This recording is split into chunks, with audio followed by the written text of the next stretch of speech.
mystical investigators, and welcome to the family. I'm your witchy mama. My name is Luna, and as always, I'm joined by my ghostly assistant, Aggie. Grab your warm drinks, pull your blankets a little tighter, and settle in. Today, we're opening up the archives to look into a case that is as deeply unsettling as it is mysterious. For this deep dive, we're travelling to historic cobbled streets of York here in the UK. The year is 2009. We're looking into the baffling disappearance of a 35-year-old university chef named Claudia Lawrence. Some of you may have already heard of this. Some of you might have already followed her story. Let me just cast your minds over to a chilly March evening. After finishing her shift and speaking to her parents on the phone, Claudia simply vanished into thin air. No crime scene, no definitive suspects, and a timeline full of strange lingering questions. So, let's look at the facts. To understand this mystery, we first need to understand who Claudia was. In 2009, Claudia was 35 years old, working as a chef at Goodrich College, part of the University of York. Those who knew her described her as a friendly, sociable, and someone who loved her routine. She was a regular at her local pub, the Nag's Head. No Only Fools and Horses jokes, please. And was close to her family. But she also had a deeply private side, a private side that the media tried to use as what we would call in this day and age clickbait, for want of a better comparison. She had a compartmentalised life that would later make this investigation incredibly complicated for the police if it wasn't already. So then, let's walk through the timeline of the last day she was seen. This was Wednesday, the 18th of March in 2009. It started like any other Wednesday. Claudia walked to work for her early shift, arriving at the university kitchen by 6 a.m. She finished up around 2 p.m. A colleague actually offered her a lift home, but it was a nice day and Claudia decided to walk. It was roughly 3 miles back to her house on Haworth Road. CCTV captured her arriving home just after 3 p.m. So far, completely normal. That evening, she was in for the night. She spoke to her dad, Peter, and her mum, Joan, on the phone. Both of them later said she sounded absolutely fine, cheerful, relaxed, talking about an upcoming Mother's Day get-together. At 8:23 p.m, she sent a text message to a friend. And my mystical investigators, that was it. That text message was the very last known communication from Claudia. The next morning, Thursday, 19th of March, Claudia was scheduled to start work at 6 a.m. She didn't show. Her manager knew immediately that something was wrong. Claudia was notoriously punctual. She didn't ever miss shifts. By Friday, her dad had officially reported her missing, and the police entered her home. What they found inside was chilling. Not because of what was there, but because what wasn't. When the North Yorkshire Police walked into Claudia's house on Haworth Road, it didn't look like a crime scene. In fact, it looked completely untouched. There were no signs of a struggle, no forced entry, and no forensic evidence left behind by an intruder. On the kitchen side, her breakfast dishes were just sitting in the sink, waiting to be washed. Her slippers were downstairs, and her purse, cash, and bank cards were all left behind on the side. So it inevitably looked like the house was just frozen in time. So to the police, this suggested one or two things. Either Claudia had left the house willingly for a early morning shift, or someone she knew and trusted had come to the door. But then they noticed what was missing. Claudia's chef whites from the university weren't there. Her rucksack was gone, and her mobile phone, the one that sent that final text message at 8:23 p.m, was nowhere to be found. This shifted the entire timeline. It strongly pointed to the idea that Claudia had actually woken up in the early hours of Thursday, March 19th, got undressed for work and left the safety of her home into the pitch black of a chilly morning.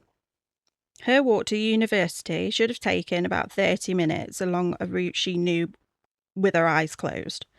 Somewhere along those dark streets, in the quiet hours before dawn, Claudia vanished. Now remember, this is March in the UK, so at this time of morning it is still quite dark outside.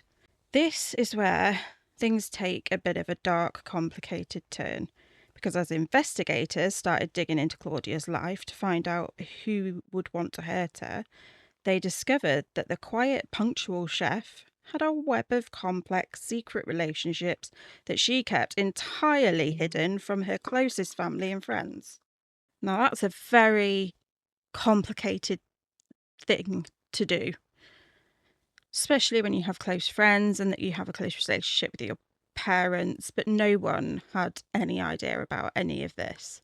The North Yorkshire Police soon shifted the entire weight of their investigation onto Claudia's social life, specifically centering around her local, the Nag's Head pub.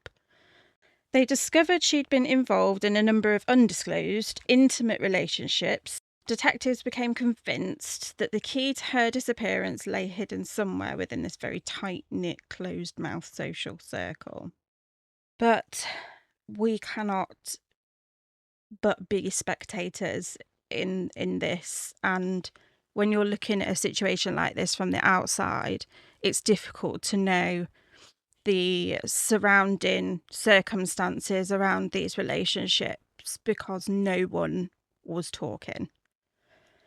This approach was incredibly controversial. Claudia's family, especially her dad, felt the police and the media were assassinating her character. They felt the investigation was becoming bogged down in pub gossip and sensationalism rather than actually figuring out who intercepted her on that dark walk to work. Instead of looking at the actual facts, it seemed like the police were just listening to pub gossip, I suppose. If you take a look at the media headlines, some of them were just absolutely outrageous and really distasteful in the light of the situation. They uncovered CCTV footage from Haworth Road. Now, this was captured around 5:50 a.m. on the exact morning Claudia had vanished. On the tape, a mysterious figure, who you can see now, is seen walking near Claudia's house. Despite massive public appeals and enhanced footage being broadcast across national television, this man has never been identified. He has never come forward. So their only hope was appeals to see if this person would actually just come forward. The police were then thinking, was he the man who took her? Was he a crucial witness who saw something he shouldn't have? Or was he just a random commuter in the wrong place at the wrong time? Similarly, we have the guy at 7:15 on the night before Claudia went missing. That was seen on CCTV from the same Haworth Place CCTV camera. The police obviously tried to enhance this image, as I said previously, but still no one's come forward to express whether that was them, and no further leads came forward. Over the years, the investigation into Claudia's disappearance has seen over 100 people interviewed, multiple arrests made, and even searches of local rivers and gravel pits. As you can see up on the screen now, they did some really intensive searches of rivers. They've even dredged some rivers as well. But every single time a lead seemed promising, it ultimately led to no avail. No charges have ever been brought either. Now, today, 17 years later, now I'm a parent and I cannot even begin to imagine the pain her parents must have gone through, still to this day, not knowing what happened to their daughter. This case is still very much open and is officially unsolved. They have brought in, as far as I know, another team that are part of the cold case review team, in the hopes that a fresh set of eyes may pick something up, may think of another avenue to go down. So, what happened to Claudia Lawrence is the big question. Now, there are two main theories that continue to divide investigators and true crime researchers alike. The first is the local connection, and this is the idea that someone from a hidden social circle, allegedly, it could be a jealous partner or someone she knew from the pub, lured her or intercepted her either that morning or lured her out the house the night before the 19th. The police still heavily lean this way, believing a wall of silence is actually protecting a killer right there in York. So, as you can see on the screen right now, there is Claudia Lawrence's house there. And just behind, you can see where the alleyway is and it's labelled. And you can also see the proximity to the Nag's Head pub.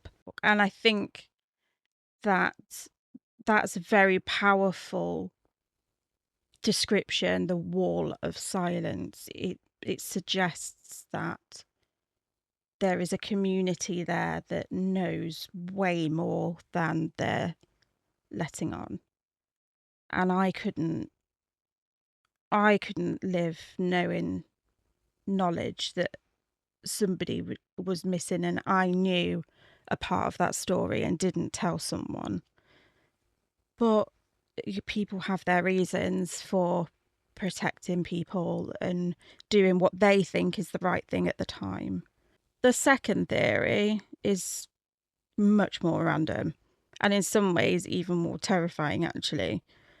Did Claudia just happen to cross paths with an opportunistic predator on that dark walk to Godric College?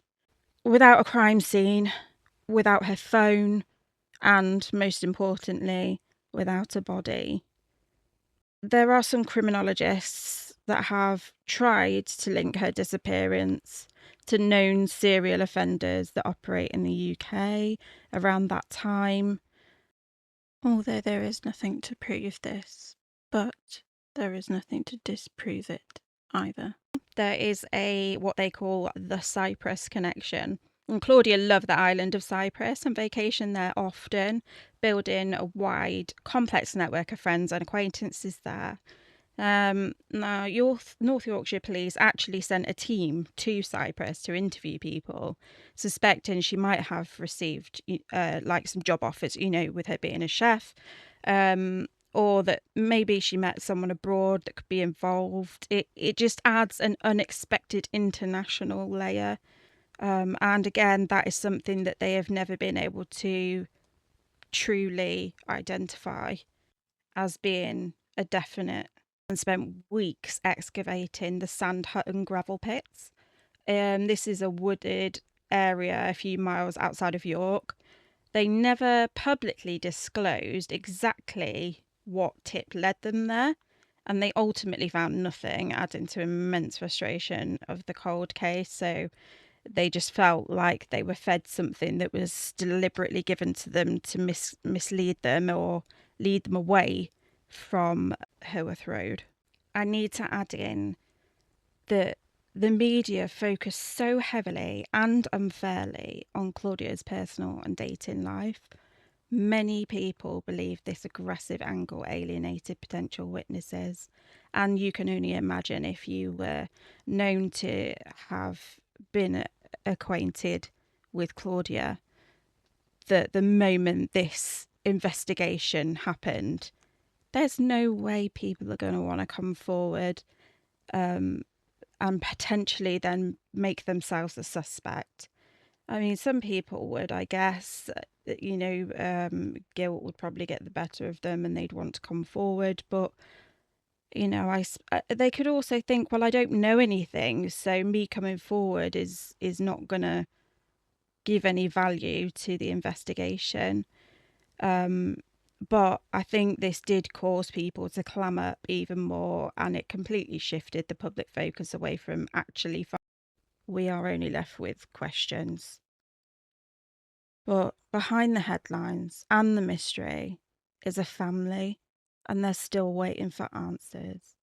Her mom, her sister, and her dad, who sadly passed away in 2021 without ever knowing what happened to Claudia. Claudia's dad never stopped campaigning for Claudia and for appealing for anybody with any shred of evidence to come forward no matter what, because the investigation was still very much alive and ongoing. So it was important to him. As I mentioned earlier, Peter did in fact pass away without being able to reach the end of this investigation.